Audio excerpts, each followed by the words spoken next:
This is code.org.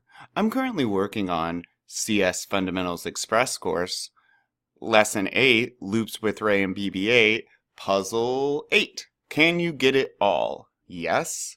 Loops even work with more than one block inside. Oh, we're learning new stuff. Can you use a loop in this sequence? So let's see what we're doing so far. Forward, forward, forward, turn right. Okay.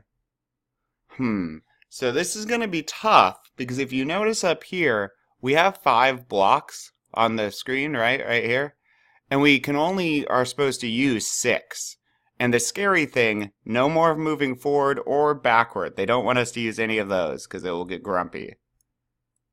Okay? Doesn't want that. So, let's hit reset. None of those. Let's try this.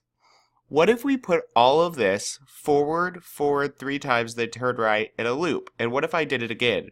Forward, forward, right. Oh, but twice isn't enough. Well, what if I then forward, right?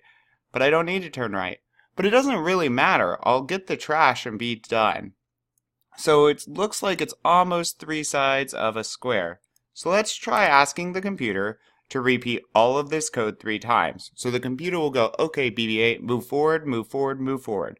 Right? So 3 times, and then turn right. And so I'll be here, and then it hits the bottom of the pink, goes back to the top, and just like it did before, it tells the BB-8, move forward, move forward, move forward, turn right, hits the bottom of the pink.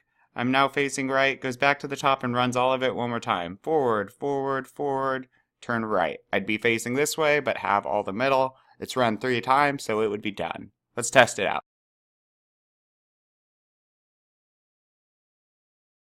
Ta-da! Awesome. Let's keep going.